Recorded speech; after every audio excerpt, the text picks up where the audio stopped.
국정농단 사태로 구속 기소가 돼서 재판을 받고 있는 박근혜 전 대통령에 대한 결심 공판에도 결국 불출석을 했지요. 방금 전 나온 속보에 따르면 징역 30년에 벌금 1,185억 원이 구형이 됐는데요. 법원은 서울구치소로부터 박근혜 피고인의 인치가 현저히 곤란하다 이런 보고서가 도착했다고 밝히기도 했습니다. 도대체 여기 어떤 사연이 있는 걸까요? 왜 재판에는 계속 불출석하는 걸까요? 끊임없는 정치 투쟁으로 재판을 거부하고 있는 박근혜 전 대통령에 대한 검찰 구형, 여러분들께서는 어떻게 해석을 하고 계십니까? 오늘 이 문제를 좀 짚어보려고 합니다. 정의당 노회찬 원내대표 모시고 자세한 말씀 들어보겠습니다. 의원님 어서 오십시오. 네, 안녕하세요. 네, 처음 모셨습니다. 아, 그렇습니까? 시간이 너무 안 맞아가지고. 예, 죄송합니다. 저희 자주 모시고 싶은데. 예, 네. 부르면 오겠습니다. 고정 어떠십니까, 고정? 아유. 그 한 정당의 원내대표를 저희가 고정으로 모시려는 이 욕심. 탐욕인가요? 아, 예, 뭐, 네. 고맙게 생각합니다. 탐욕으로 지은 죄. 징역 30년이 구형이 좀 됐습니다. 방금 뒤 속보로 전해졌는데요. 대표님 어떻게 보십니까? 아마 우리 국민들은 그 징역 30년이라는 이 구형 자체를 네. 굉장히 생소하게 들릴 겁니다. 물론 이제 더 높은 이 벌을 줘야 된다라는 네. 그 여론도 당연히 있지만 흔히 보통 20년 이상의 선고나 구형이 잘 없습니다. 우리나라 법정에서. 그렇습니다. 예. 법적으로는 이제 그럼에도 불구하고 경합범일 경우에는 되게 이제 유기징역을 30년 이상 이렇게 하지는 않습니다. 그러나 네. 경합범일 경우에는 30년 이상을 하기도 하는데요. 사실상 법정에서 내릴 수 있는 상당히 좀 무거운 네. 형벌을 구형하였다 이렇게 보여집니다. 알고 안 나왔을까요? 일단은 재판을 계속 안 나왔어요. 재판 도중에 네. 자신이 이제 뇌물죄까지 예. 되고 예. 그다음에 국정원 이 특활비로 인해서 뇌물죄까지 들어가면서 예. 본인이 재판을 포기한 것 같습니다. 예. 더 이상 자기 변론을 통해서 어떤 증거를 가지고서 자기의 혐의를 벗을 수 없다고 판단하기 때문에 네. 재판을 포기하고 이 모든 것은 정치적 보복이다. 네. 그 프레임으로다가 지금 대응하고 있기 때문에 네. 이 구형하는 날 결심 공판장에도 나오지 않을 것으로 충분히 예견이 된 상황이다 생각합니다. 네, 30년이면 지금 나이를 계산을 하면 사실상 평생 사실상 종신형이죠. 사실상 종신형에 해당하는 거죠. 네. 굉장히 무거운 형벌인데 변호인들도 안 만나고 일종의 이제 유영하 변호사나 그리고 이제 전 참 변호사들이 갔다 올 때마다 나눴다는 얘기가 좀 충격적인데 네. 애국 세력은 잘 있냐 뭐 이런 식의 멘트를 한단 말이에요. 그렇습니다. 그러니까 여전히 자신을 지지하는 집단 세력에게만 관심이 있는 대통령, 전직 대통령 이렇게 봐야 되겠죠. 변호사들이 다 사임을 해가지고 예. 국선 변호인을 재판부가 그렇죠. 선임을 했지만 예. 국선 변호인도 거부하다가 예. 최근에 변론을 위해서가 아니라 자신의 여러 가지 어떤 업무 처리를 위해서 업무 처리 유영하 변호사를 변호인으로 선임해서 네. 변론 준비를 하는 것이 아니라 예. 주로 이제 여러 가지 재산 처리라거나 여러 가지 재산 관리인이라는 얘기가 있어요. 네, 사실상 그런 네. 역할을 하고 있는 것으로 보입니다. 네. 그러니까 이 일테면 국선 변호인 재판을 아예 포기했으면 계속 재판을 안 나올까요? 어떻게 전망하세요? 예, 제가 보기에는 앞으로 선고 재판이 남았는데 예. 1심 선고 재판이 3월 달에 있을 예정인데 거기도 네. 나오지 않을 것으로 보여집니다. 그래서 이 재판 자체를 갖다가 본인이 동의하지 않는 그런 이제 정치 보복으로 이렇게 격화시키고 네. 자기는 그게 희생양이다 이런 걸 아마 강조하는 그런 법정 대응책을 쓰고 있는 것 같습니다. 네. 우병우 전 수석 같은 경우에도 근데 이제 구형은 8년이었는데 선고는 2년 6월로 나왔기 때문에 이 항소심에서 풀어주려고 하는 거 아니냐라는 의혹의 시선이 있거든요. 그렇습니다. 박근혜 전 대통령의 경우는 어떻게 될 거라고 전망하세요? 우선 우병우 전 수석 같은 경우에는 예. 문체부에 대한 어떤 부당한 인사 개입 같은 게 인정되지 않았습니다. 그리고 이석수 감찰관 등에 대한 어떤 업무 방해 행위도 제대로 인정되지 않았고요. 네. 그래서 형량이 상당히 적게 나왔습니다. 그러나 또 국정원 특활비를 갖다 쓴 또 대목이 있기 때문에 그리고 이제 국정원을 통한 불법 사찰의 그 혐의가 또 따로 재판을 받고 있는 게 있기 때문에 그렇게 2심에서 집행유예로 나오기는 쉽지 않을 것이다. 이렇게 보여지고 박근혜 전 대통령은 예컨대 이재용 씨를 갖다가 이재용 부회장을 뇌물을 준 게 아니라 강탈당했다는 식으로 이제 해서 형량을 줄여서 석방시키지 않았습니까? 네. 사실 그 과정에서 박근혜 대통령은 단순히 뇌물을 받은 게 아니라 그 돈을 강탈한 사람이 되어버리는 결과가 났기 때문에 박근혜 대통령의 책임이 더 가중된 거죠. 그리고 모든 지금 국정농단 사건의 최고 정점에 있고 그리고 모든 것을 보고받고 지시한 그런 혐의까지 있기 때문에 저는 뭐 박근혜 전 대통령 같은 경우에는 뭐 우병우를 하거나 이런 사람처럼 쉽게 석방될 수는 없는 상황이다 이렇게 봅니다. 그러면 어쨌든 사실상 종신형에 석방되기도 어렵다면 향후에 있을 재판에도 계속 안 나오고 거부할 가능성도 있겠네요. 그렇습니다. 뭐 모든 재판을 이제 항소심까지도 저는 항소 이유서는 제출하는데 항소심에는 나오지 않는 그럴 가능성이 높다 이렇게 보여집니다. 아, 그렇군요. 정말 그 박근혜 전 대통령에 이어서 이명박 전 대통령도 지금 이르면 3월 초에 검찰 포토라인에 서지 않을 수 없는 상황이 된 것 같습니다. 네. 어제 또 충격적인 뉴스가 나왔어요. 제2롯데월드를 건설하는데 이 기획을 청와대가 했다라는 얘기가 나왔습니다. 어떻게 보십니까? 청와대가 한 기업의 건설을 기획을 했어요. 사실 저는 그 뉴스를 들으면서 박근혜 그 전 대통령이 아직 그 이재용 재판에서는 인정되지 않았지만 삼성을 갖다가 만나기 직전에 삼성의 민원사항이 무엇인지를 미리 파악합니다. 박근혜 전 대통령. 그러니까 어떻게 보면 우리가 수업 들어갈 때 미리 선행학습하는 거 있죠. 그런 것처럼 그 이재용 씨를 만나가지고 예를 들면은 청탁을 받고 그러면 그 청탁을 들어줄 테니 얼마를 내라. 어디에다가 또 당신 돈을 좀 내라. 이렇게 주고받는 게 정상인데 주고받기 전에 미리 공부를 하는 거죠. 저 친구가 또는 저 사람이 나한테 어떤 부탁을 할까. 거기에서 미리 예습을 다 하는 겁니다. 예습. 그걸 이제 한 데가 민정수석실을 통해 가지고 삼성의 승계 작업에 대한 현안을 갖다가 파악하고 정부가 할 일이 뭔지 또 어떤 일을 우리가 작용해 줄 수 있는 건지 이걸 미리 다 자기가 대가로 줄 수 있는 걸 다 점검한 뒤에 또 자기가 이재용에게 요구할 것도 점검하고 그렇게 해서 작업을 하는 겁니다. 그러니까 이게 굉장히 잘 훈련된 그리고 이제 몸에 밴 사람들인데 이번 경우에도 그 이명박 대통령은 건설에도 굉장히 밝은 사람이고 건설회사 출신이죠. 그러니까 이제 그 부동산 기획 같은 데도 능한 사람으로서 자신이 볼 때 제2롯데월드를 만들면은 이런 이익이 저쪽에 있을 것이고 그 과정에서 대통령이 할 수 있는 일이 무엇이 있고 그러면 그 대가는 얼마 정도 내야 시장 가격에 적절하고 이런 계산이 다 됐다는 거죠. 그러니까 이게 보면 그 국가를 수익 모델로 했다. 라는 얘기가 계속 나오고 있는 이유가 두 전직 대통령이 지금 똑같이 기업을 상대로 뇌물 받고 대가성으로 뇌물을 받고 뒤를 봐주고 짬짬이 하고 뭐 이런 의혹이 있지 않았을까 하는데 다 사실로 드러나는데 특히 제2롯데월드 같은 경우는 굉장히 오래된 사안이거든요. 그러니까 롯데가 원했지만 군이 반대해서 안전 문제 때문에 그 성남공항 때문에 안 된다. 그거 못 짓는다라고 했는데 이명박 정부에서 이게 해결이 됐거든요. 그러니까 역대 정부의 제대로 된 대응 때문에 롯데그룹이 수군 사업이 있지만 포기한 것을 갖다가 다시금 이렇게 끄집어내가지고 가능하게 해주마. 나는 해결할 수 있다. 그래가지고 가능하게 해주마. 나는 공항 갖다가 각도를 비틀어가지고 그 위험천만한 허가를 내준 거죠. 근데 만약에 정말이요 무슨 사고가 발생하면 이 책임은 누가 져야 됩니까?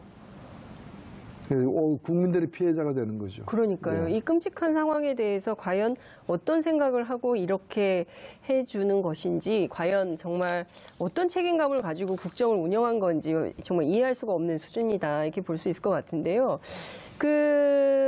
지금 보면 이명박 전 대통령의 경우도 삼성뿐만 아니라 지금 현대자동차 나왔죠. 그리고 지금 롯데 나왔죠. 그다음에 또 SK도 나올 거다라는 얘기도 있습니다. 그러니까 삼성은 이미 나왔고요. 삼성은 이미 나왔고요. 그러니까 그 변호사비를 대납한 40억 원이나 되는 돈을 대납한 상황이 나온 것이고요. 그러니까 지금 이명박 전 대통령이나 박근혜 전 대통령이나 이명박근혜 정부 9년간 재벌을 동원해서 빼먹을 수 있는 돈을 최대한 빼먹은 거 아니냐. 그렇습니다. 이 범죄를 다 어떻게 할 거냐 이 얘기를 해야 될 것 같은데 다음 주는 소환이 되겠죠. 빠르면 다음 주고 아니면 네. 그 다음 주에는 소환이 될 것입니다. 네. 지금 보면은 뭐 이명박 대통령을 소환할 어떤 근거나 증거가 부족해서 소환을 미루는 것이 아니고. 왜 소환을 미루는 걸까요? 아니요. 그러니까 그 전에 불러야 될 사람들이 많이 생겨난 거죠. 그리고 과거 수사 과정에서 한 달 전만 하더라도 드러나지 않았던 예. 그런 이제 증거나 또는 증언이나 네. 이런 것들이 자꾸 속출하고 있기 때문에 그 아들도 부르고 아마 부인도 먼저 부를 수도 있다고 보여지고요. 김윤옥 여사 뭘로 부를까요? 예. 부인 같은 경우에도 예를 들면은 그 청와대 그 제2부속실 그 비서관 등을 통해 가지고 국정원에서 현찰로 달러화를 갖다가 국외 출장 전에 국정원 특활비에서 나온 것으로 추정되는 돈을 받은 혐의가 지금 있는 거거든요. 예.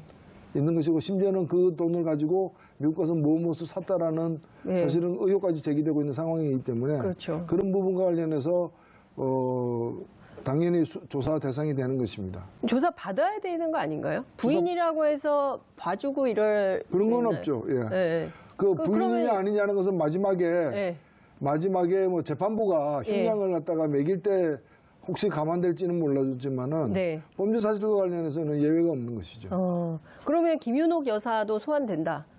그럴 가능성이 높다고 보여집니다. 그러면은 김윤옥 여사는 언제 소환이 될까요? 지금 상황 이미 다 나왔는데 불러서 조사를 하려면 이미 다 나온 사실에 대해서 빨리 불러야 되는 거 아닐까요? 그래서 저는 이명박 대통령을 부르기 전에 부를 사람은 거의 다 부르고 이명박 대통령을 마지막에 부를 수도 있고 그것 때문에 내주가 아닌 그 다음 주가 될 수도 있고 그러면 이명박 대통령 가기 전에 김윤옥 여사 먼저 갈 수도 있다. 예. 아닌 경우도 물론 있을 수 있겠습니다만은 대체로 가장 중요한 또 피의자이고 대통령이기 때문에 여러 번 부르긴 힘들 거라고 보여집니다. 여러 번 부르긴 힘들고 한 번에 다 사실은 가서 이렇게 일괄 조사를 받는 게 뭐 그나마 남아있는 또 예우이기도 하기 때문에 있을 수 있는 예우이기 하기 때문에 불러놓고 부족한 게 있다 딴 사람 불러가지고 얘기가 다르다가 또 부르고 그러기보다는 마지막에 이렇게 불러서 한꺼번에 모든 걸 다 조사를 하는 게 맞지 않겠는가. 그게 지금 아들을 참고인으로 불렀거든요. 그러면은 대개는 참고인으로 불러서 조서를 쓰지만 이게 이제 곧 피의자 신분으로 전환되기도 하잖아요. 그러면 이명박 전 대통령 전에 이상은 회장을 먼저 부를 거다. 그 다음에 이명박 전 대통령을 부를 거다. 이제 이런 대체로 이제 법조기자들의 시각이 있는데 그 사이에 김윤옥 여사가 소환될 가능성이 있다. 특활비 문제로. 알겠습니다. 이거는 저희가 이제 주목해서 봐야 될 포인트 중에 하나가 아닌가라는 생각이 좀 드는데요. 삼성하고 계속 싸우셨어요. 삼성 피해자. 2007년부터 이런 말씀하셨습니다. 삼성의 유일한 동아줄은 이명박이다. 그렇죠, 사실은. 그 삼성과의 유착 관계를 지속적으로 말씀을 하셨는데 2008년 삼성 특검에서도 사실은 크게 된 게 없어요. 그 다음에 바로 이건희 비자금이 엄청나게 나왔지만 그는 원포인트 사면을 이명박 전 대통령이 해줬거든요. 그래서 삼성 문제를 다 해결을 해줬어요. 세습도 사실은 박근혜 정부 시절까지 이어서 다 해준 셈 아닙니까? 네, 그렇습니다. 사실 제가 2005년에 삼성 엑스파일의 그 특검 떡값 검사들, 떡검. 떡값 검사들 명단 발표해서 뭐 의문제까지 상실이 됐습니다만은 그 후에 이제 김용철 변호사가 용기 있는 양심선언을 하면서 제가 폭로한 사실을 포함해서 엄청나게 거대한 이 불법 비리가 드러난 거죠. 그에 따라서 2007년에 제가 법사위 마지막으로 당시에 있을 때 이 특검법을 갖다 통과시키는 데 앞장을 섰습니다. 그래서 2008년에 특검 수사가 이제 수개월간 진행이 됐는데 결과적으로 그 과정에서 4조 4천억이라는 차명 재산이 드러났고요. 드러났고 사실은 2008년, 2009년은 이건희 당시 회장의 최대 위기였습니다. 그래서 2008년 IOC 위원도 이제 자격이 정지된 상황이고요. 그리고 국민들에게도 4조 5천억의 숨겨둔 재산이 드러났기 때문에 과징금도 내고 세금도 안 낸 거 다 내고 나머지는 이 사회를 위해서 유익하게 쓰겠다. 사실상 헌납하겠다. 환원하겠다는 약속까지 한 게 2008년입니다. 그렇습니다. 그런 위기의 상황에서 2009년에 이명박 대통령 쪽에서 손을 내민 거죠. 다스 변호사 비용 처리해줘. 40억. 네. 그거 지금 4조 5천억을 감춰야 되는 상황에 그리고 세금을 제대로 내면은 1,000억 이상의 과징금을 더 내야 되는 네. 세금은 약 400억 정도 냈습니다만은 그런 상황에서 40억 좀 그 도와줘. 그러면 이명박 대통령은 지금 이건희 회장이 처한 그 처지가 어떻고 네. 무엇이 필요한지 다 아는 사람입니다. 네. 그리고 국세청이라거나 이런데 한마디라도 국민들 시선이 있기 때문에 이 문제는 엄정하게 처리해야 된다 이랬으면 1,000억의 과징금을 내고 뭐 다 재산을 헌납해야 되는 상황이었는데 40억 받고 결국에 모든 걸 봐준 거죠. 뿐만이 아니라 뭐 이 애프터 서비스로 해가지고 특사까지 완전 무결하게 이렇게 다 해준 거죠. 원스톱 서비스. 원스톱 서비스를 다 해준 거죠. 그리고 드러난 것만 이것이지 이것 이외에도 여러 가지 당시 이미 삼성은 1996년 이후로 승계 작업에 들어갔었습니다. 그렇습니다. 삼성 에버랜드라거나 SDS라거나 계속 재판에서 국세청의 어떤 예리한 칼날을 피해가면서 이렇게 그 돈 안 들이는 승계 작업을 해왔기 때문에 그런 데 대한 지원이 분명히 있었을 것이고요. 나머지 뭐 이 기업들은 다 마찬가지입니다. 현대자동차 그룹도 지금 다스의 일부 변호사비용을 낸 것으로 의혹을 받고 있고 그렇습니다. 물론 확인되지 않았습니다만 2008년도에 현대자동차 그룹 회장을 갖다가 특별 사면시켜줬고 그 이외에도 현대건설을 인수하는 그런 게임을 벌이고 있었던 것이고요. 그리고 여러 가지 이제 정부와 그 재벌이 그러니까 대통령과 재벌 총수가 직접 어찌보면 담합해가지고 주고받는 그런 이제 정경유착 과거의 어떤 정경유착보다 훨씬 더 직접적이고 그리고 그다음에 주고받는 금액의 액수가 큰 그런 정경유착이 이명박 정권 하에서 뭐 쉬는 날 없이 빨간 날도 없이 계속되었다. 저는 그렇게 봅니다. 빨간 날도 없이. 노동시간 단축되는데 그들은 빨간 날도 없이 계속 이렇게 유착하면서 정경유착에는 공휴일이 없다. 정경유착에는 공휴일이 없다. 오늘의 노회찬 어록. 정경유착에는 공휴일이 없다. 재밌습니다. 그 40억을 받고 4조 5천억 이익을 봐줬다. 대단한 거 아닙니까? 그렇습니다. 그 삼성 입장에서도 어찌 보면 논하는 장사를 했다. 그 이재용 씨가 최순실, 정유라 모녀에게 70억을 주고 3천억이라는 그렇죠. 그 국민연금을 흔들어가지고 삼성물산과 제일모직이 합병해서 이익을 취하는 것을 보더라도 이분들은 공짜가 없습니다. 삼성에는 역시 삼성이라 공짜가 없을 뿐만 아니라 수십 배, 수백 배의 이익을 창출한다. 70억 내고 3천억 벌 수 있다면 누가 그걸 안 하겠습니까? 근데 그것이 처음 한 일이 아니라는 거죠. 바로 그 선대에서도 같은 일이 이제 40억 주고 뭐 1,000억 이상을 절감하는 그런 거래를 갖다 이명박 시절에 한 거고 그러니까 그게 그대로 안전하게 그것이 이루어졌으니까 박근혜 시대도 또 똑같이. 다른 또 품목을 가지고서 그런 정경유착, 뇌물수수가 이루어졌던 거죠. 이거 이번에 끊어야 되는데요. 촛불혁명이 끊어야 됩니다. 사실은 진짜 이거 이병철 때의 정경유착을 봐줬기 때문에 이건희의 정경유착이 있었고 또 그걸 갖다가 단 하루도 깜빵에 안 가도록 봐줬기 때문에 이재용의 정경유착이 있었던 거거든요. 이걸 이번에 또 이렇게 가서 집행유예로 석방시키면서 솜방망이 처벌을 하게 되면은 4대 세습이 될 거예요. 그래서 이참에 이재용 아들이 또 그럼요. 이 비용을 들여서라도 이걸 끊어내야 되고 그러기 위해서는 지난번 72억이나 뇌물이 간 것이 분명함에도 불구하고 말은 가지 않았다.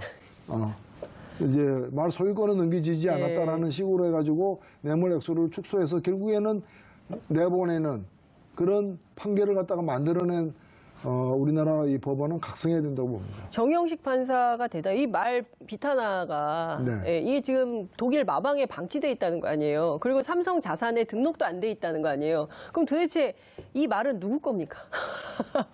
정말 이해할 수가 없어요. 이 정유라 씨만 탄 말이거든요. 그러면 정유라 것도 아니고 삼성 것도 아니고 이게 누구 겁니까?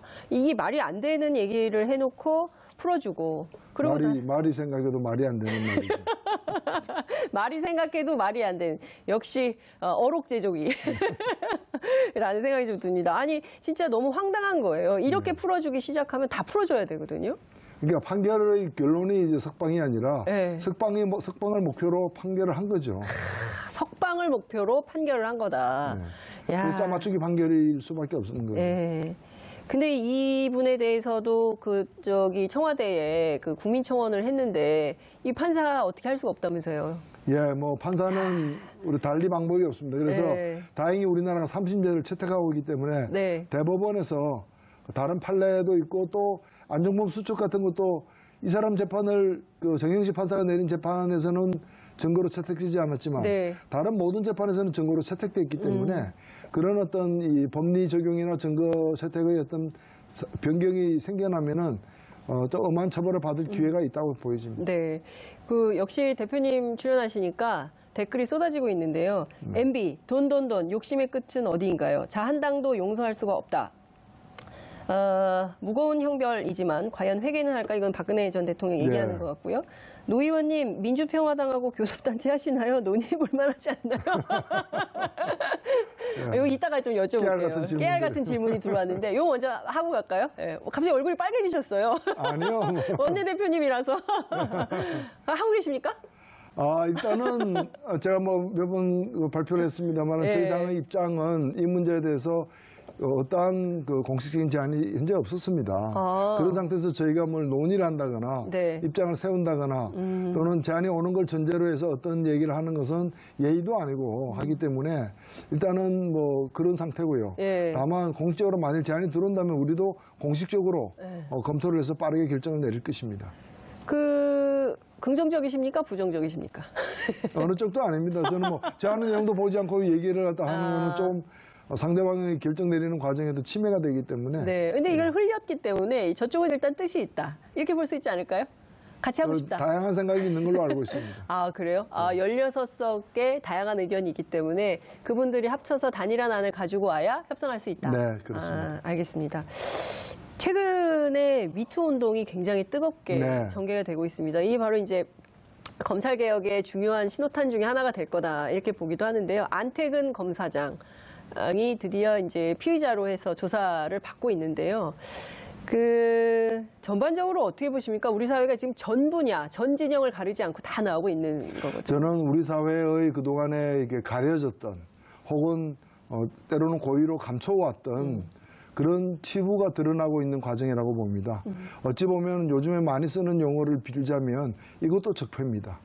남성이라는 우월적 지위 그리고 권력관계라는 그런 우월적 지위를 이용해가지고 성적으로 폭력을 휘두른 거거든요. 그럼요. 이거는 묵과할 수 없는 범죄고 그동안에 우리 사회가 이런 걸 직접이든 간접적이든 또 누구에 의해서든 사실상 용인되는 분위기까지 있었다는 점 굉장히 부끄러운 현실이라고 저는 생각합니다. 저도 남성의 한 사람으로서 굉장히 부끄럽게 생각을 하고요. 그래서 이 부분을 드러내는 데는 저는 드러내는 것 자체도 굉장히 의미 있는 일이고 힘든 과정이긴 하지만은 저는 뭐 이걸 굳이 정치적 의미를 부여하고 싶지는 않지만은 최근에 촛불 이후에 우리 사회가 전반적으로 각 여러 방면에서 잘못됐던 그런 기득권 내지 어떤 폭력 관계, 권력 관계에서 잘못됐던 일들이 하나하나 드러나면서 바로 잡히는 그런 교정하고 정정하고 바로잡히는 그런 길을 걷고 있지 않습니까? 이것 역시도 그 일환이라고 저는 생각을 합니다. 하기 때문에 우리 사회가 한 걸음 더 좀 야만적인 사회에서 좀 인간적인 사회로 전진하는 소중한 고통스럽지만 소중한 기회다 이렇게 봅니다. 지금 배우 김여진 씨 같은 경우에 의견을 좀 남겨가지고 또 이제 계속 이게 확산이 좀 되고 있는데요. 이게 어떤 진영 논리 안의 문제로 볼 수 있을까? 그렇지 않습니다. 제가 볼 때는 뭐 진영 논리라는 거는 진영이 있기 때문에 늘 생기는 논리이긴 합니다. 한데 이 문제는 진영을 떠나서 굉장히 심각한 문제고 여기에 굳이 진영의 어떤 여러 사정들을 여기 가지고 와가지고 여기 적용시킬 필요는 없다. 혹 누가 그런 일이 시도되거나 그런 일이 발생하면 그 건에 한해서 좀 엄정하게 얘기를 하면 되는 것이지 미리 예단해가지고 진영 논리까지 끌고 올 필요는 없지 않냐. 왜냐하면 그렇게 함으로써 본의가 아니지만 오해가 생길 수 있고 그 오해는 이 일을 좀 효율적으로 제대로 처리하는데 장애물이 될 수 있기 때문입니다. 알겠습니다. 오해가 생기고 효율적으로 이 사건, 그러니까 문재인 대통령께서 말씀 참 잘하신 거예요. 수사 가이드라인이 나왔어요. 엄단하라고. 엄단해. 적극적으로 수사해라. 특히나 과거에는 본인이 이렇게 친고죄라고 해서 본인이 신고하지 않으면 조사도 처벌도 안 받고 그 이후로 조사까지도 시도를 안 했는데 이제는 좀 공소시효 문제는 좀 달라졌기 때문에 엄단해야죠. 어떻습니까? 검찰 내부 굉장히 수직적인 문화가 있고요. 그것 때문에 그 벌건 대낮에 전부 다 있는 그 상가집에서도 그런 일이 안태근 검사장에 의해서 그런 일이 막 벌어지고 누구도 그 나서서 같이 싸워주지 않고 이건 이제 일단 조직 문화처럼 돼 있었는데 이건 계기로 검찰이 좀 많이 바뀔까요? 바뀌어야 된다고 봅니다. 네. 저는 바뀌기 위해서는 이것이 세상에 드러났다 해서 바뀌는 것이 아니라 네. 엄하게 처벌될 때 바뀔 수 있다. 엄하게 처벌될 때. 엄하게 처벌되지 않으면은 일은 또 되풀이될 수밖에 없다. 그런 점에서 우리가 다 지나간 과거 아니냐, 몇십 년 전에 있었던 일 아니냐, 술 먹고 한 일 아니냐라는 변명으로 봐줄 수는 없다. 네. 왜냐하면 앞으로 이런 일이 발생하는 걸 누구도 원하지 않는다면 네. 이번에 눈을 딱 감고 네. 엄하게 처벌해야 됩니다. 안태근 검사장 어떻게 처벌해야 됩니까? 하여튼 그거는 지금 검찰에서 특별수사단을 만들어서 네. 수사를 하고 있기 때문에 네. 저는 사실 이 문제에 대해서 과연 검찰이 제대로 할 것인가에 대한 의문도 있지만 네. 일단 검찰이 하겠다고 하니까 네. 지켜볼 생각입니다. 지켜볼 생각이 저는 처음부터 외부 전문가 이런 분들이 이 검찰 내에 이런 사례가 더 있는지를 포함해서 조사하는데 투입돼야 된다고 얘기했습니다만은 네. 지금 외부 사람들은 자문기구 정도 수준에 머물러 있거든요. 머물러 있는데 전 사회가 눈을 부릅뜨고 있기 때문에 검찰이 그냥 넘어가지 못할 것이다. 보여집니다. 구속수사 해야 된다라는 의견도 있을 걸로 압니다. 근데 어떻게 될지 저희가 좀 지켜보도록 하고요. 지금 그 또 하나의 쟁점이 형성됐어요. 자유한국당이 왜 이렇게 그 대표님을 미워합니까? 네? 네? 그 보좌관이 꼼꼼하게 다 사실관계를 적시했더라고요. 예, 그렇습니다. 그 사건은 제 보좌관이 법무부의 불법적인 부정청탁에 의해서 특혜받고 들어간 거 아니냐라는 의혹의 문제인데 예. 제가 볼 때는 일단 본인들이 네. 그런 일을 워낙 많이 했기 때문에 남들도 자기들이... 다 그렇게 하는 줄 알았던 청문도 있는 거고 예. 또 권성동 위원장의 그 부정청탁 강원랜드 사건에 보면은 권성동 위원장만 연루된 것이 아니라 자유한국당 현역 의원 5명 그리고 전직 의원 2명, 7명이 연관돼 있거든요. 그 엄청난 일을 갖다가 좀 막기 위해서 물타기 하느라고 제 사건은 사건도 아닌 일을 끄집어 들인 게 아닌가 보여지고 그다음에 조금이라도 평소에 그 사람들이 일을 어떻게 다루는가를 이번에 처음 알았습니다. 조금이라도 이걸 갖다가 문제 제기하기 위해서 사실관계를 갖다가 이렇게 열어보았으면은 네. 문제 제기 안 했을 거예요. 왜냐하면 그 해당 그 비서관이 개인의 얘기긴 합니다만은 자기가 더 좋은 자리, 더 많은 연봉을 받는 곳으로 얼마든지 갈 수 있는 사람임에도 불구하고 자기의 어떤 그 좀 공적인 관심사, 인권법 때문에 하향 지원해서 간 거거든요. 그런 측면도 있는데 그걸 누가 보더라도 알 수 있는데 그걸 가지고서 마치 백을 동원해서 들어간 사람처럼 이렇게 함부로 이렇게 그래서 저는 저를 고발하기를 정말 바랐습니다. 고발 안 했죠. 예. 왜냐하면 그것도 면책특권이라 해가지고 국회에서 한 발언이기 때문에 면책특권이 된다고 해서 고발하게 되면 무고죄로 제가 이제 대응을 하려고 그랬는데 왜 고발을 안 하는지. 그럼 고발 안 할 것 같으면 사과를 해야 되는 거 아니에요? 사과도 안 하고 있습니다. 제일 인상적인 그 보좌관, 비서관님의 말씀 중에 가장 인상적인 대목이 노회찬 의원님은 가지 말라고 했다. 네. 아니 그때는 몇 달 전의 일이었어요, 사실은. 그분은 나가기는 12월 달에 나갔는데 9월 달에 뭐 건강 등 여러 문제로 그만두고 쉰다고 해서 제가 제가 나가지 말라고 몇 차례 얘기했는데도 11월 달에 최종적으로 그만두는 걸로 이렇게 결정을 했죠. 사실 구하기 드문 인재입니다. 그러니까요. 그래서 제가 나가지 말라고 한 것은 그때는 뭐 법무부에서 채용 공고가 나오기도 전이었고요. 너무나 당연한 일이고 김진태 의원 20명 줘도 저 안 바꿉니다. 굉장히 귀한 사람입니다. 김진태 의원 20명 줘도 안 바꾼다. 굉장히 귀한 사람입니다. 근데요. 자유한국당 곽상도 의원 있지 않습니까? 지난주에 임종석 비서실장한테 이 강원랜드 채용비리 수사 좀 중단해라. 이런 요구를 했어요. 뭡니까 이거? 어떻게 봐야 됩니까? 이분은 청와대도 근무를 했었고 그렇죠. 그리고 또 법조인이고 그렇습니다. 청와대 민정수석이 하면 안 되는 일을 하라고 한 거예요. 우병우처럼 좀 해라. 아, 임종석 실장한테 네, 당신도 우병우처럼 해라. 해라 그 얘기죠. 네. 그리고 감옥 가라는 얘기인데 그 요구를 받아들이면 안 되죠. 청와대가 예. 법무부 일을 갖다 들여다볼 수는 있습니다. 그러나 검사의 수사는 법무부 장관도 지시할 수는 없습니다. 직접 지시는 네. 불가능하거든요. 그렇죠. 그런데 어떻게 청와대에서 거기다 감나라 배나라 할 수 있습니까? 게다가 우리 당 의원들 수사하는 거 좀 그만두게 해라. 네. 2번, 3번 수사했는데 왜 또 하느냐. 예. 앞에 수사가 어느 때 했습니까? 자기들 정권 때 한 거 아니에요. 잘못했으니까 이제야 바로 한다고 하는 거잖아요. 그렇죠. 그러니까 정말 그거는 뭐 범죄자 풀어주라는 얘기하고 똑같은 얘기죠. 곽상도 의원이 사실상 임종석 실장님 감옥 보내려고 이런 프로젝트를 하는 걸까요? 어떻게 봐야 됩니까? 순간적으로 우병우 수석으로 보였겠죠. 순간적으로. 네. 아, 자기들이 그렇게 했었으니까. 그렇죠. 과거에 우리는 그렇게 했는데 당신네들은 왜 그렇게 안 하는 그렇죠. 거야? 그렇게 하라. 이런 식인 거네요.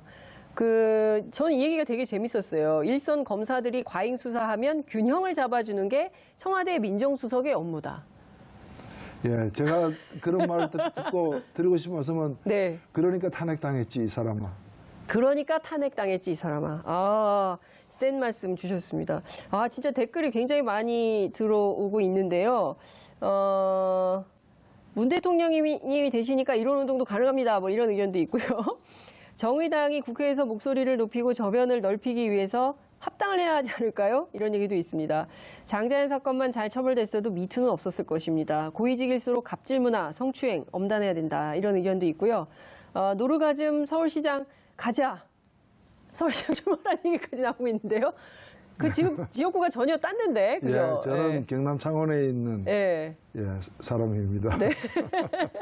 근데 이제 과거에 서울시에 노원구에 지역구가 예. 있었기 때문에 그럼요. 또 이런 말씀이 나오시는 것 같아요. 예, 지금도 저는 가끔씩 서울에 있는 시장에도 잘 갑니다. 서울에 있는 시장에도 잘 간다.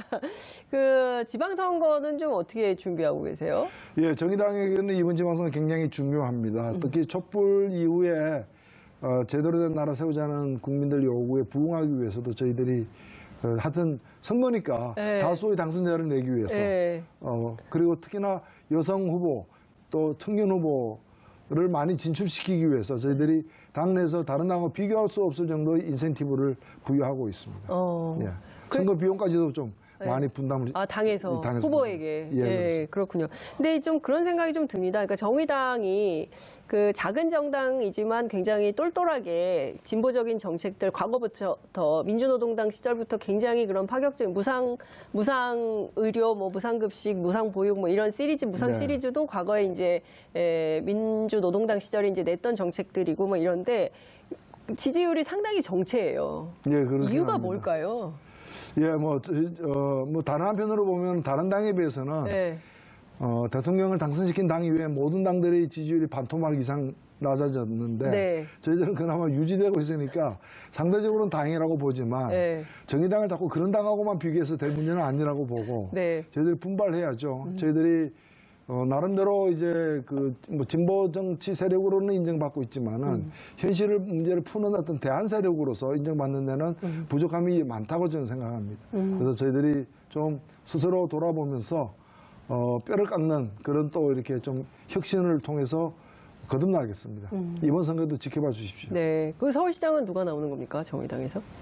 서울시장은 센 사람이 나갈 겁니다. 센 사람이요? 예. 지금 민주당은 당내 경선 통해서 누군가가 되겠지만은 다른 당들은 지금 후보가 제대로 없지 않습니까?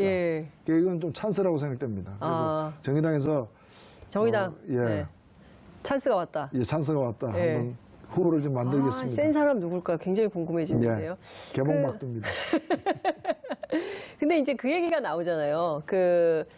자유한국당하고 바른미래당 일종의 무공천 선거연대를 할 거다. 그래서 뭐 서울시장은 안철수 후보, 경기지사는 남경필 후보 뭐 이런 식으로 서로 무공천하면서 연대할 거다. 그래서 일종의 민주당이나 정의당이나 민주평화당이나 이쪽도 뭐 그런 연대 전략 필요하지 않냐 이런 얘기도 있습니다. 어떻게 보세요?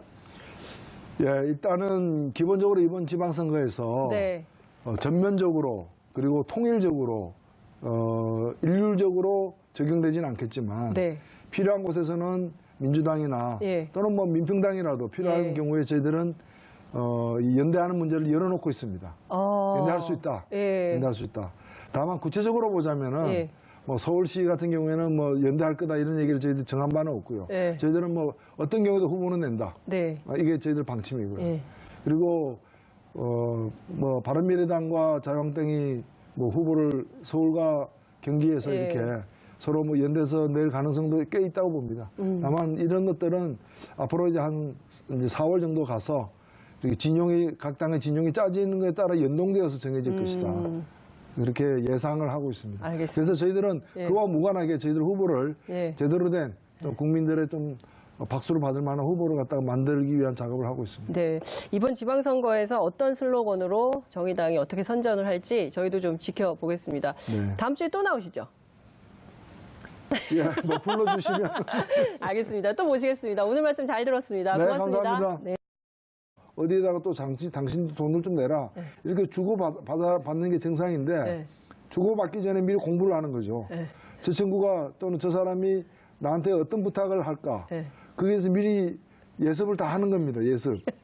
그걸 이제 한 대가 민정수석실을 통해 가지고 삼성의 승계 작업에 대한 현안을 갖다가 파악하고 정부가 할 일이 뭔지 또 어떤 일을 우리가 작용해 줄 수 있는 건지 이걸 미리 다 자기가 대가로 줄 수 있는 걸 다 점검한 뒤에 또 자기가 이재용에게 요구할 것도 점검하고 그렇게 해서 작업을 하는 거예요. 그러니까 이게 굉장히 잘 훈련된 네. 그리고 이제 몸에 밴 네. 사람들인데 이번 경우에도 네. 그 이명박 대통령은 건설에도 굉장히 밝은 사람이고 네, 건설회사 출신이죠. 출신이고 네. 그러니까 이제 그 부동산 기획 같은 데도 능한 사람으로서 네. 자신이 볼 때 제1롯데월드를 만들면은 이런 이익이 저쪽에 있을 것이고 그 과정에서 대통령이 할 수 있는 일이 무엇이 있고 그러면 그 대가는 얼마 정도 내야 시장 가격에 적절하고 네. 이런 계산이 다 됐다는 거죠. 그러니까 이게 보면 그 국가를 수익 모델로 했다. 라는 얘기가 계속 나오고 있는 이유가 두 전직 대통령이 지금 똑같이 기업을 상대로 뇌물 받고 대가성으로 뇌물을 받고 뒤를 봐주고 짬짬이 하고 뭐 이런 의혹이 있지 않았을까 하는데 다 사실로 드러나는데 특히 제2롯데월드 같은 경우는 굉장히 오래된 사안이거든요. 그러니까 롯데가 원했지만 군이 반대해서 안전 문제 때문에 그 성남공항 때문에 안 된다. 그거 못 짓는다라고 했는데 이명박 정부에서 이게 해결이 됐거든요. 그러니까 역대 정부의 제대로 된 대응 네. 때문에 롯데그룹이 수군 사업이 있지만 포기한 것을 갖다가 네. 다시금 이렇게 끄집어내가지고 네. 가능하게 해주마. 나는 해결할 수 있다. 그래가지고 가능하게 해주마. 나는 공항 갖다가 각도를 비틀어가지고 네. 그 위험천만한 허가를 내준 거죠. 근데 만약에 정말이요 무슨 사고가 발생하면 이 책임은 누가 져야 됩니까? 국민들이 피해자가 되는 거죠. 그러니까요. 네. 이 끔찍한 상황에 대해서 과연 어떤 생각을 하고 이렇게 해주는 것인지 과연 정말 어떤 책임감을 가지고 국정을 운영한 건지 정말 이해할 수가 없는 수준이다 이렇게 볼 수 있을 것 같은데요. 지금 보면 이명박 전 대통령의 경우도 삼성뿐만 아니라 지금 국정농단 사태로 구속 기소가 돼서 재판을 받고 있는 박근혜 전 대통령에 대한 결심 공판에도 결국 불출석을 했지요. 방금 전 나온 속보에 따르면 징역 30년에 벌금 1,185억 원이 구형이 됐는데요. 법원은 서울구치소로부터 박근혜 피고인의 인치가 현저히 곤란하다 이런 보고서가 도착했다고 밝히기도 했습니다. 도대체 여기 어떤 사연이 있는 걸까요? 왜 재판에는 계속 불출석하는 걸까요? 끊임없는 정치 투쟁으로 재판을 거부하고 있는 박근혜 전 대통령에 대한 검찰 구형 여러분들께서는 어떻게 해석을 하고 계십니까? 오늘 이 문제를 좀 짚어보려고 합니다. 정의당 노회찬 원내대표 모시고 자세한 말씀 들어보겠습니다. 의원님 어서 오십시오. 네, 안녕하세요. 네, 처음 모셨습니다. 아, 그렇습니까? 시간이 너무 안 맞아가지고. 예, 죄송합니다. 저희 자주 모시고 싶은데. 예, 부르면 오겠습니다. 고정 어떠십니까, 고정? 아유. 그 한 정당의 원내대표를 저희가 고정으로 모시는 이 욕심. 탐욕인가요? 예, 뭐, 네. 고맙게 생각합니다. 탐욕으로 지은 죄. 징역 30년이 구형이 좀 됐습니다. 방금 뒤 속보로 전해졌는데요. 대표님 어떻게 보십니까? 아마 우리 국민들은 그 징역 30년이라는 이 구형 자체를 네. 굉장히 생소하게 들릴 겁니다. 물론 이제 더 높은 이 벌을 줘야 된다라는 네. 그 여론도 당연히 있지만 흔히 보통 20년 이상의 선고나 구형이 잘 없습니다. 우리나라 법정에서. 그렇습니다. 예. 법적으로는 이제 그럼에도 불구하고 경합범일 경우에는 되게 이제 유기징역을 30년 이상 이렇게 하지는 않습니다. 그러나 이제 경합범일 경우에는 30년 이상을 하기도 하는데요. 사실상 법정에서 내릴 수 있는 상당히 좀 무거운 형벌을 구형하였다 이렇게 보여집니다. 알고 안 나왔을까요? 일단은 재판을 계속 안 나왔어요. 재판 도중에 자신이 이제 뇌물죄까지 되고 그다음에 국정원 이 특활비로 인해서 뇌물죄까지 들어가면서 본인이 재판을 포기한 것 같습니다. 더 이상 자기 변론을 통해서 어떤 증거를 가지고서 자기 행위도 제대로 인정되지 않았고요. 그래서 형량이 상당히 적게 나왔습니다.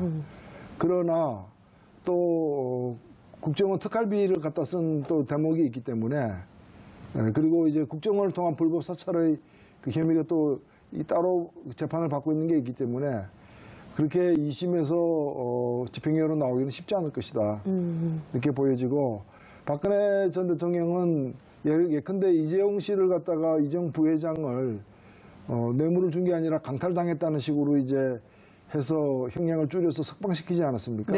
사실 그 과정에서 박근혜 대통령은 단순히 뇌물을 받은 게 아니라 그 돈을 강탈한 사람이 되어버리는 결과가 났기 때문에 박근혜 대통령의 책임이 더 가중된 거죠.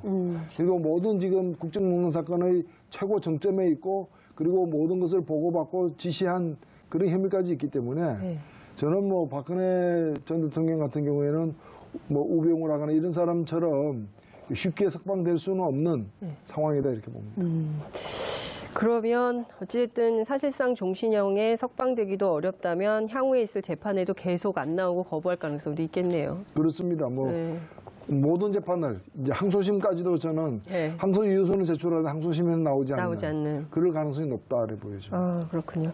정말 그 박근혜 전 대통령에 이어서 이명박 전 대통령도 지금 이르면 3월 초에 검찰 포토라인에 서지 않을 수 없는 상황이 된 것 같습니다. 어제 또 충격적인 뉴스가 나왔어요. 제2롯데월드를 건설하는데 이 기획을 청와대가 했다라는 얘기가 나왔습니다. 어떻게 보십니까? 청와대가 한 기업의 건설을 기획을 했어요. 사실 저는 그 뉴스를 들으면서 박근혜 전 대통령이 아직 이재용 재판에서는 인정되지 않았지만 삼성을 갖다가 만나기 직전에 삼성의 민원사항이 무엇인지를 미리 파악합니다. 박근혜 전 대통령이. 그러니까 어떻게 보면 우리가 수업 들어갈 때 미리 선행학습하는 거 있죠. 그런 것처럼 이재용 씨를 만나가지고 예를 들면은 청탁을 받고 그러면 그 청탁을 들어줄 테니 얼마를 내라. 이 혐의를 벗을 수 없다고 판단하기 때문에 재판을 포기하고 이 모든 것은 정치적 보복이다. 그 프레임으로다가 지금 대응하고 있기 때문에 이 구형하는 날 결심 공판장에도 나오지 않을 것으로 충분히 예견이 된 상황이다 생각합니다. 30년이면 지금 나이를 계산을 하면 사실상 평생 사실상 종신형이죠. 사실상 종신형에 해당하는 거죠. 굉장히 무거운 형벌인데 그 변호인들도 안 만나고 일종의 이제 유영하 변호사나 그리고 이제 전 참 변호사들이 갔다 올 때마다 나눴다는 얘기가 좀 충격적인데 애국 세력은 잘 있냐 이런 식의 멘트를 한단 말이에요. 그렇습니다. 그러니까 여전히 자신을 지지하는 집단, 세력에게만 관심이 있는 대통령, 전직 대통령 이렇게 봐야 되겠죠.